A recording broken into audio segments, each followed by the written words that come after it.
The Bitcoin bonanza continues. After a wild day yesterday, Bitcoin exchanges halted trading this morning, saying that they needed a cool-down period before trading could resume because they were overwhelmed with traffic. You think all this craziness would be enough to make anyone question the safety of virtual currency. But our next guest say not so fast.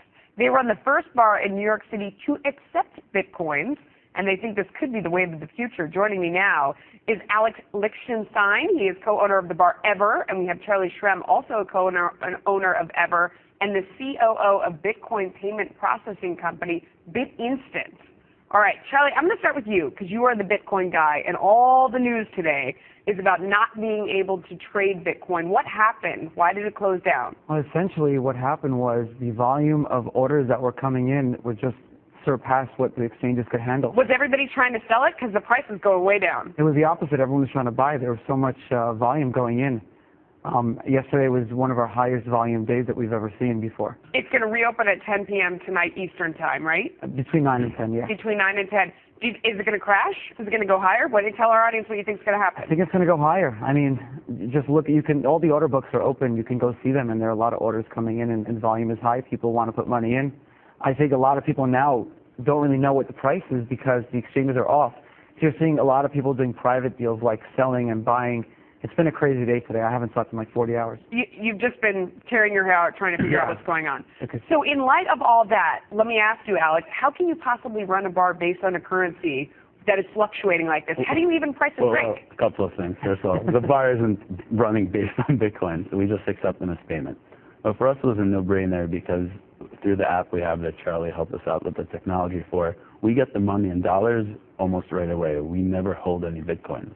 What happens is you basically have the app, the waiter, the bartender puts in the USD amount, converts into a Bitcoin amount, the person with the Bitcoin. So you don't have to worry about the fluctuating price of the Bitcoin because you just charge dollars and it instantly. Exactly. We get dollars instantly, and it's way better for us than credit card processing. Why is it better? Because we get the money in our bank account the next morning. One of the big issues in the hospitality industry, especially with startups, is cash flow. And chargebacks. And chargebacks, exactly. You don't get the money right away because of credit card processing. With Bitcoins, with this app we have, we get the money right away. There's no such thing as a chargeback. And the processing fee is a fraction of a credit card processing cost. So it's really no risk. Your bar is called Ever.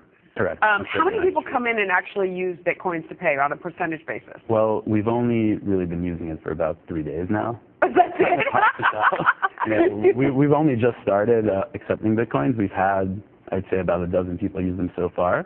3 days ago, what made you say, we are going to start accepting Bitcoins? Well, it's my fault. He's wanted to do it for like months. I've been wanting to do it since we opened, actually. Really? I mean, I've been familiar with Bitcoins. I'm not, a Bitcoin expert like Charlie, but it's something that's always intrigued me. Can I tip in Bitcoins? Absolutely. Do you give change in Bitcoins? Well, Bitcoins, you don't have to pay with a full Bitcoin. You can pay with 0.012 Bitcoins for whatever it is. Yeah. So, if it's $20 worth, it just converts into the Bitcoin amount. Yeah. Again, we get in dollars, so for us, there's no risk. Charlie, I mean, one of the things that Alex said was really telling, which is that he doesn't hold Bitcoins. It's instantly translated back into dollars, which to me says that as a business owner, he doesn't have a lot of faith in the long-term value of a Bitcoin. That's it's not so volatile. Oh, he's using. Do you instantly put it back into dollars? Just because I have faith in it doesn't mean, because I personally have faith in something doesn't mean I can, have my investors have faith in it.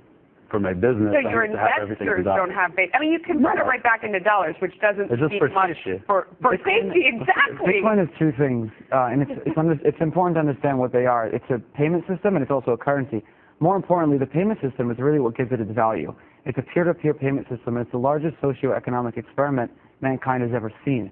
So what they're doing is they're not using it for the currency. They're using it for the fact that the payment system allows for anyone around the world. Okay, but what is the point of having peer-to-peer payment? Because this is what a lot of people are saying, that it's about not being traceable, it's about buying and selling illegal things, it's about not paying taxes, the government not knowing what you're doing. I mean, all these things can be wonderful. I'm just wondering, is that what this is about? No, it's a common misconception, actually. Bitcoins are not anonymous. They're private. It's a major difference. Every Bitcoin transaction can be traced back to the first Bitcoin transaction. So what does it mean to be private? What's the advantage of that? Meaning that no one, if someone's going to the bar and paying in Bitcoin, his wife, girlfriend, anyone who wants to know what he's buying is not going to see that purchase now on a credit card bill and say, whoa, what were you buying? Why were you at this bar? It's a lot different. What about the government? Do they know where you're spending money?